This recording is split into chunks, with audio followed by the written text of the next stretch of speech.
नमस्कार, स्वागत है आप सभी का मेरो छत्तीसगढ़ में। मैं हूं आपके साथ सुनील चौहान। मिशन 2023 के लिए कांग्रेस का चुनाव प्रचार शुरू हो गया है। आपको बता दें, इसके साथ ही पाला बदलने का खेल शुरू हो गया है। मुख्यमंत्री भूपेश बघेल ने बारिश में भीगते हुए राजधानी के दूधाधारी मठ की परिक्रमा कर डोर टू डोर प्रचार अभियान की शुरुआत कर दी है। इस दौरान बीजेपी के मंडल अध्यक्ष समेत 200 कार्यकर्ताओं ने कांग्रेस का दामन थाम लिया है। साथ ही प्रदेश अध्यक्ष अरुण साव के सामने पूर्व महापौर समेत 1000 लोग बीजेपी में शामिल हो गए हैं। इस दौरान रायपुर दक्षिण विधानसभा में बुधवार से शुरू हुई कांग्रेस की प्रगति यात्रा के जरिए सरकार की उपलब्धियों को जनता को बताने के लिए कांग्रेस कार्यकर्ता हर घर जाकर कांग्रेस के पक्ष में वोट की अपील करेंगे। तो कोई वर्ग नहीं छूटा है जिसके लिए हमारी सरकार ने काम नहीं किया है। पिछली सरकार ने केवल लूटने का काम किया छत्तीसगढ़ को, और हमारी सरकार है वो सब वर्गों के हित के लिए योजना बनाई है जिसका लाभ मिल रहा है। चाहे वो मितानिन हो, चाहे आंगनबाड़ी कार्यकर्ता हो, चाहे वो नगर सैनिक हो, चाहे वो अनियमित कर्मचारी हो, चाहे वो कोई भी विभाग के कर्मचारी हो, सबके लिए हमने राशि बढ़ाई है। तो सब वर्गों के लिए छत्तीसगढ़ सरकार ने काम किया है।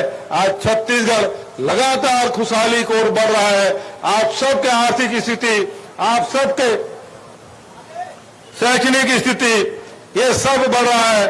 और अभी आपको मैं बताना चाहता हूं कि रायपुर नगर निगम में पैसे की कोई कमी नहीं आने दे रहे हैं। जहां खारून रिवर फ्रंट बनाने के हमने फैसला के बजट में शामिल किया है, तो तात्यापारा से लेकर सारवा चौक तक के चौड़ीकरण करने का फैसला किया है। और आपको बताना चाहूंगा, प्रत्येक वार्ड के विकास के लिए 50-50 लाख रुपया की स्वीकृति प्रदान हमने की है। भूपेश भैया जिंदाबाद, भूपेश भैया जिंदाबाद, भूपेश भैया जिंदाबाद। रायपुर शहर के विकास के लिए निरंतर हमारा कार्य चल रहा है। किसी प्रकार के कोई कमी नहीं आने दे रहे हैं। चाहे अभी अब देखिए, एक भी शासकीय अंग्रेजी महाविद्यालय नहीं था छत्तीसगढ़ में, लेकिन इस साल 10 शासकीय अंग्रेजी महाविद्यालय हम खोले हैं, जिसका लाभ हमारे बच्चे लाभ उठाएंगे। और सबसे बड़ी बात यह है कि हम सब छत्तीसगढ़िया हैं। छत्तीसगढ़िया और छत्तीसगढ़ की संस्कृति को, चाहे हरेली हो, तीजा हो, पोरा हो, छठ पूजा हो, विश्व आदिवासी दिवस अभी आ रहा है 9 अगस्त को, छिरछिरा पुन्नी हो, कर्मा जयंती हो, सबको मनाने का फैसला किया। मुख्यमंत्री निवास में कोई जा नहीं पाता था, आज सारे त्योहार, अभी तीजा पोरा आ रहे हैं, हमारी बेटियां, हमारी बहनें मुख्यमंत्री निवास में जाके सब कार्यक्रम हर साल आयोजित करते हैं। तो लगातार हमारी कोशिश, जो हमारी संस्कृति है उसको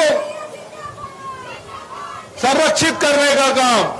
कोई गेड़ी, जब रायपुर में पहली बार गेड़ी चढ़ के निकला तो लोग पूछते थे, हरेली दिन गेड़ी चढ़ते हैं क्या? रायपुर को लोगों को नहीं मालूम था, हमारे साथियों को नहीं मालूम था। तो आज गेड़ी कितना, चाहे गांव के हो, शहर के हो, कैसे गेड़ी चढ़ रहे हैं। जिसको नहीं चढ़ने आता वो भी 2-2, 3-3 जन पकड़ के गेड़ी चढ़ रहा है। आपके विधायक इसी क्षेत्र के 2 जने पकड़े हैं और तब भी गेड़ी नहीं चढ़ पा रहे हैं।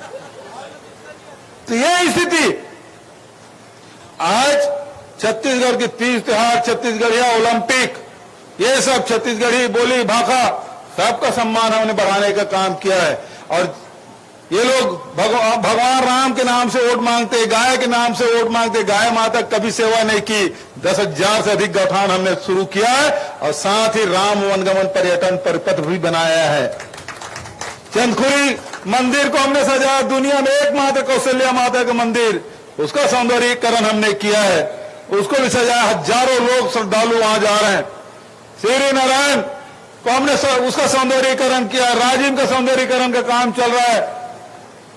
तो लगातार जो हमारे परंपरा है, संस्कृति है, उसको बढ़ाने का काम, यही तो हमारी छत्तीसगढ़ है। हमारे आदिवासी भाई रहते हैं, 3 साल से लगातार आदिवासी नृत्य महोत्सव आयोजन रायपुर राजधानी में देश और दुनिया के कलाकार यहाँ आ रहे हैं और सम्मानित महसूस कर रहे हैं। तो आज जो हमारी संस्कृति है उसकी चर्चा पूरे देश और दुनिया में, नहीं तो पहले तो बम गोला बारूद इसी के बारे में चर्चा होती थी। एयरपोर्ट में उतरे, रेलवे स्टेशन में उतरे, बस स्टैंड में उतरे, लोग बोलते थे नक्सली पकड़ लेंगे। दीपक बैज जी बस्तर के सांसद हैं। आज बस्तर में कहीं भी चले जाइए, अंदरूनी क्षेत्र में चले जाइए, सड़क का निर्माण हो गया, वहां गोटुल बना है, वहां देवगुड़ी बना है, सब निर्माण हम लोग काम कर रहे हैं। गुरु घासीदास जी की जयंती हम लोग मनाते हैं शान से। इस साल हमने फैसला किया है कि सभी ब्लॉकों में जहां हमारे अनुसूचित जाति की बहुलता है उन ब्लॉकों में एक मॉडल जैद खाम का भी निर्माण हम करने जा रहे हैं। तो हमारी जो संस्कृति, हमारी पहचान है, उसे बढ़ाने का काम लगातार छत्तीसगढ़ सरकार कर रही है। बहुत बारिश में भी बड़ी संख्या में और बहुत धैर्यपूर्वक शांति से मेरी बात आप सुने, इसके लिए मैं आप सबको धन्यवाद देता हूं। भाई दीपक बैज के निर्देश में हम सब प्रगति यात्रा पे निकले हैं। एक फॉर्म है जिसको, फॉर्म कहाँ दिखाओ भाई, है क्या? नहीं है?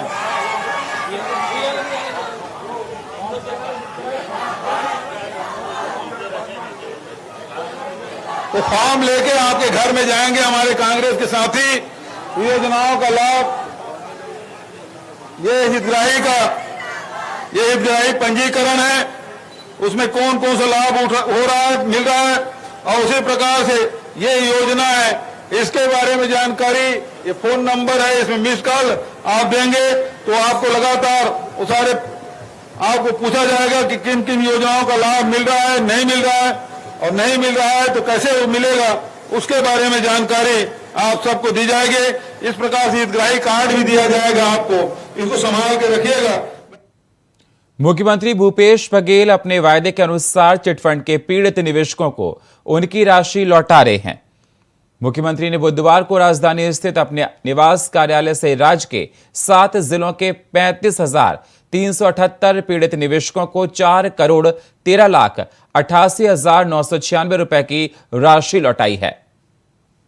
मुख्यमंत्री बघेल के निर्देश पर अब तक राज्य के 81,204 पीड़ित निवेशकों को 37,52,99,656 रुपए की राशि लौटाई जा चुकी है। 208 चिटफंड कंपनियों के खिलाफ 462 प्रकरण दर्ज किए गए हैं। हितग्राहियों को ऑनलाइन संबोधित करते हुए मुख्यमंत्री बघेल ने कहा कि छत्तीसगढ़ देश का पहला राज्य है जहां चिटफंड कंपनियों पर कार्रवाई करके पीड़ित निवेशकों का पैसा वापस लौटाया गया है। मुख्यमंत्री ने कहा कि हमारे तरफ से की गई कार्रवाई को देखते हुए अब दूसरे राज्य भी हमसे पूछ रहे हैं ये कैसे संभव हो पाया है। मुख्यमंत्री ने कहा यह सब कुछ राज्य की जनता के विश्वास के कारण ही संभव हो सका है। निवेशकों के जो चिट फंड कंपनी में जो निवेश किए थे उनके राशि वापसी का कार्यक्रम, और इसमें रायपुर जिले से 13,676 निवेशक की राशि 1,44,37,000 रुपया आज वापस किया गया।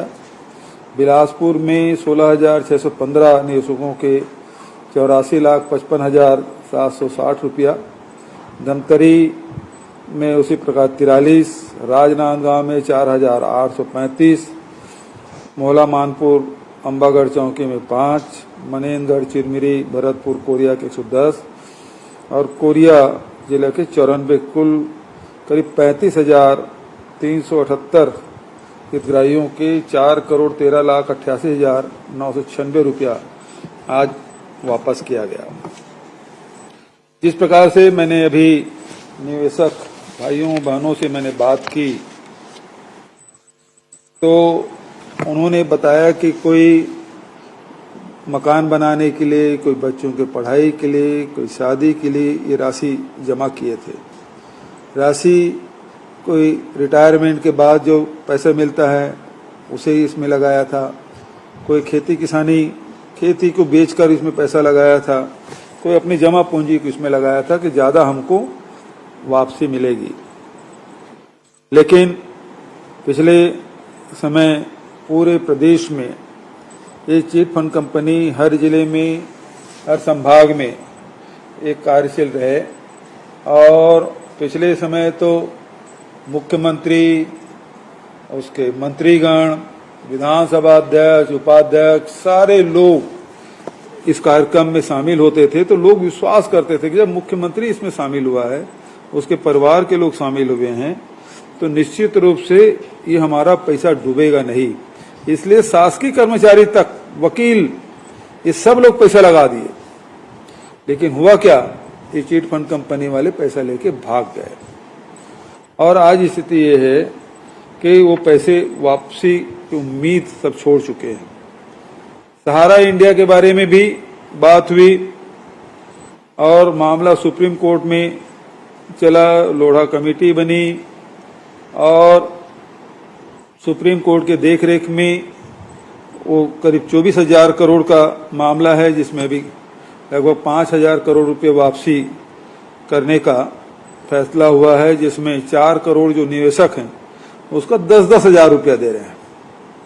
जबकि यहीं छत्तीसगढ़ में अभी सहारा इंडिया के भी पैसा लाखों वापस हुआ है और दूसरे जो कंपनी हैं उसकी राशि भी आप लोगों ने देखा कि किस प्रकार से कुछ जगह तो ब्याज सहित वापस हुआ है, कुछ जगह चौथाई वापस हुआ है, कहीं आधा वापस किया जा रहा। तो जैसे जैसे राशि मिल रहा है वैसे वापस हम लोग कर रहे हैं।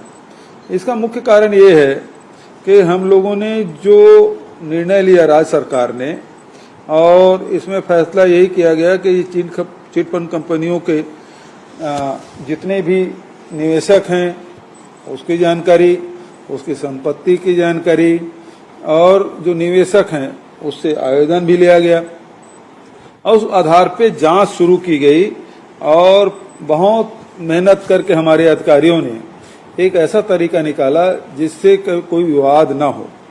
और इसमें एक तो हितग्राहियों की चिन्हांकन करना, दूसरा कंपनी की संपत्ति और संपत्ति की जानकारी लेकर उसे गिरफ्तार भी करना। 700 लोगों को गिरफ्तार भी किया गया है और संपत्ति को न्यायालय के आदेश लेकर कुर्क करने की कार्रवाई और वो जो राशि है उसको फिर वापसी के कार्यक्रम। तो ये ऐसा हमने बनाया। तो दूसरे राज्य के लोग अब पूछ रहे हैं हमसे कि कैसे हम आप लोग कैसे कर पा रहे हैं इस सब चीज़ों को। हम लोग तो नहीं कर पा रहे हैं क्योंकि ये चिट फंड कंपनी दूसरे राज्यों में भी सब निवेशकों का पैसा डकार गए हैं। तो लेकिन अभी तक के केवल छत्तीसगढ़ राज्य है पूरे देश भर में जो निवेशकों का पैसा वापस करने का काम किया है। 2024 के चुनाव को जीतने के लिए पार्टियां जातीय समीकरणों पर ध्यान दे रही हैं। राजनीतिक पार्टियों को लगता है कि अगर सत्ता की चाबी पाना है तो जातीय समीकरणों पर ध्यान देना होगा। छत्तीसगढ़ में 90 सीटों में से 40 SC/ST आरक्षित हैं। देखिए हमारी रिपोर्ट।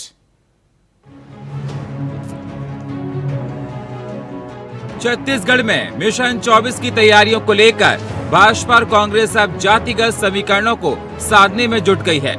जातिगत समीकरणों में ST/SC और OBC वोट बैंक ही सत्ता की वापसी की चाबी है। यहाँ जातिगत समीकरण ही तय करती है कि सरकार किसकी और कितने सीटों से बन रही है। प्रदेश में विपक्षी पार्टी भाजपा से नंद कुमार साय के कांग्रेस प्रवेश से सरकार ने एक और ST/SC वर्ग का ध्यान अपनी ओर खींच लिया। वही भाजपा से नंद कुमार साय की कांग्रेस प्रवेश से बड़ा नुकसान हुआ है, जिसे अब भाजपा पार्टी के नेताओं के जरिए साधने की कोशिश में है। प्रदेश के अनुसूचित जाति जनजाति वर्ग ने कांग्रेस के ऊपर हमेशा भरोसा किया है, कांग्रेस की विचारधारा पर यकीन किया है और मुख्यमंत्री भूपेश बघेल जी की सरकार में इन वर्गों की बड़ी भूमिका है सरकार में। और पौने 5 साल में इन वर्गों के बेहतरी के लिए शिक्षा, स्वास्थ्य, रोजगार, उनके कानून अधिकार के लिए सरकार ने बहुत काम किया है। इन वर्गों की खुशहाली के लिए योजना बनाकर काम किया है। और 2023 के चुनाव में भी जो अनुसूचित जाति और अनुसूचित जनजाति के लिए जो आरक्षित सीटें हैं वहाँ पर कांग्रेस के प्रत्याशी की जीत दर्ज होगी और कांग्रेस पार्टी जो 75 सीट जीतने का लक्ष्य निर्धारित किया है। कि छत्तीसगढ़ में एक बड़ी आबादी ST और SC वर्ग की है। ST वर्ग में कुल जनसंख्या 32% और SC वर्ग की जनसंख्या लगभग 13% है। तो एक बड़ी आबादी होने के कारण निश्चित रूप से भारतीय जनता पार्टी इन वर्गों को अपने साथ लेकर चलने का प्रयास कर रही है और इन वर्गों का साथ लेकर पार्टी के सिंबल को वहाँ तक पहुँचाने का एक प्रयास कर रही है। भारतीय जनता पार्टी में ही वो बड़े नेता थे। कांग्रेस में जाने के बाद आज उनकी क्या स्थिति है, आप उनसे पूछिए। जहाँ तक मुझको जानकारी है, जिस समय वो भारतीय जनता पार्टी में थे और भारतीय जनता पार्टी के कार्यालय में आते थे तो सैकड़ों लोग उनको प्रणाम करते थे, उनको नमस्कार करते थे। आज मैं बीच में एक फोटो देख रहा था, जिस समय प्रदेश अध्यक्ष उनके प्रदेश कांग्रेस कमेटी के बने, उनको कुर्सी तक नसीब नहीं थी। छत्तीसगढ़ में साल के अंत तक विधानसभा का चुनाव होना है। इसके लिए विपक्ष सरकार के हर लूफॉल को जनता के सामने लाने का अवसर ढूंढते हुए सत्ता में वापसी कर रास्ता खोज रही है। लेकिन सरकार की ओर से विपक्ष को हर बार जवाब मिल रहा है, चाहे वे टीएस सिंहदेव के मुख्यमंत्री बनने वाले मुद्दे पर हो या ST/SC वर्ग को साधने के मामले पर ही क्यों ना हो। वहीं प्रदेश की कांग्रेस सरकार भी विपक्ष को हर मुद्दे पर लगातार जवाब दे रही है।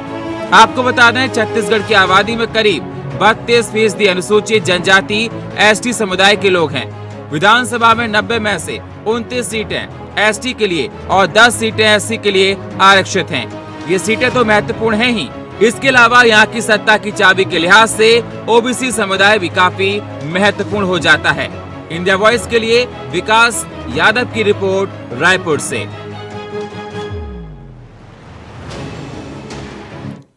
रायपुर में एक बैठक के दौरान बुधवार को बीजेपी के राष्ट्रीय महामंत्री BL संतोष नाराज हो गए।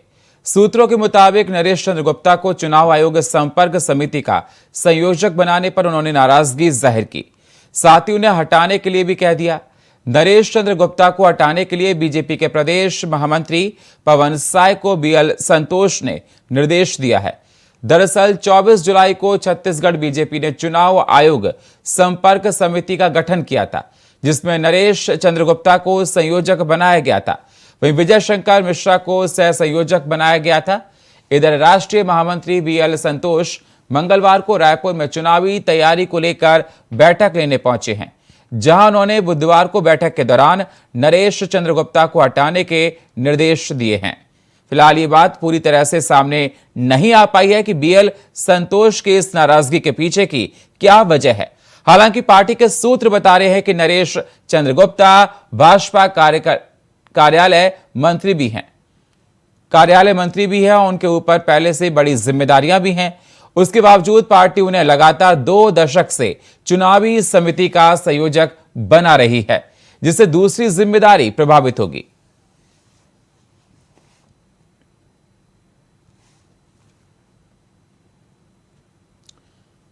अगली खबर आपको बता दें, कोरबा से है, जहां खून मुहैया कराने के नाम पर पैसों की अवैध वसूली का खेल जमकर खेला जा रहा है।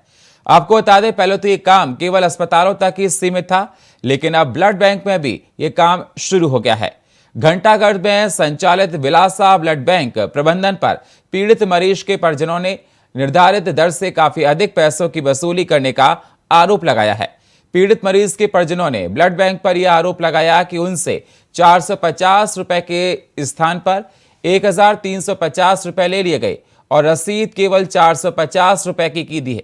इस संबंध में मरीज के परिजनों ने पूरा रुपए की रसीद मांगी तो ब्लड बैंक प्रबंधन इधर उधर की बातें करने लगे। साथ ही परिजनों ने इस मामले की शिकायत जिले के मुख्य चिकित्सा और स्वास्थ्य अधिकारी से की है।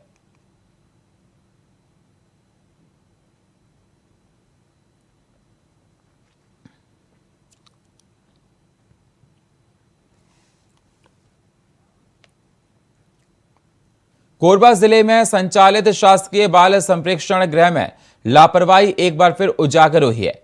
यहां ड्यूटी पर तैनात होमगार्ड के जवान की लापरवाही के चलते 4 बच्चे भाग खड़े हुए।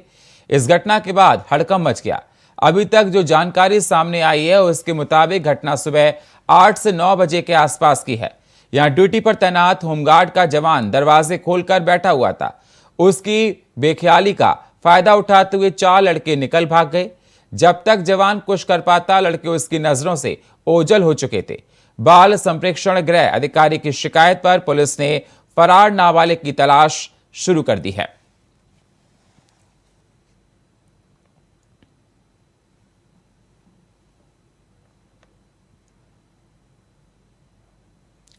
भिलाई के सुरडूंग में एक बेटे ने पारिवारिक कारणों के चलते अपने ही पिता की हत्या कर दी। जानकारी मिलने पर तत्काल मौके पर पहुंची पुलिस मामले की जांच में जुट गई और आरोपी बेटे को हिरासत में ले लिया है।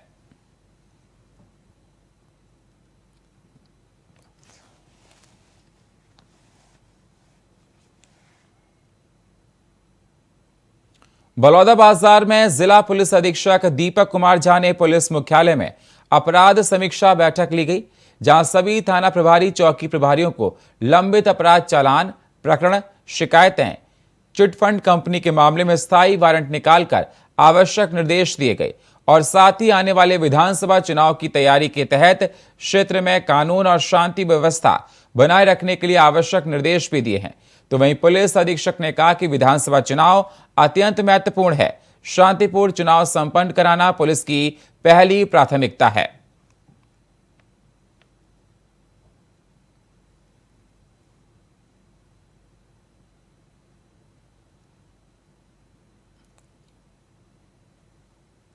दुर्ग में जामुल थाना क्षेत्र के अंतर्गत एक पुत्र द्वारा अपने पिता की हत्या करने का मामला सामने आया है। आपको बता दें, पिता ने उसकी लकवाग्रस्त और बीमार मां को छोड़कर दूसरी महिला से शादी कर ली थी। पिता कई सालों से दूसरी पत्नी और बच्चों के साथ रह रहा था। साथ ही पुलिस ने आरोपी को गिरफ्तार कर लिया है। पुलिस द्वारा आरोपी से पूछताछ के दौरान आरोपी ने बताया कि उसकी मां सरस्वती साहू लकवाग्रस्त है, वह काफी बीमार रहती है, जिसके चलते उसके पिता ने दूसरी शादी कर ली थी। सोमवार रात सरस्वती साहू की तबीयत ज्यादा खराब हो गई थी, जिसके बाद दिनेश ने पिता को फोन करके बुलाया था।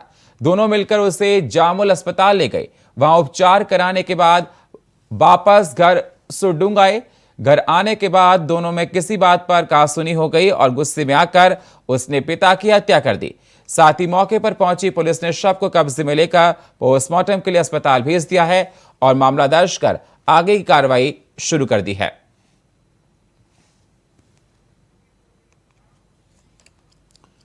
और फिलहाल मेरो छत्तीसगढ़ में इतना ही। बाकी खबरों के लिए आप बने रहिए इंडिया वॉइस के साथ। तब तक के लिए नमस्कार।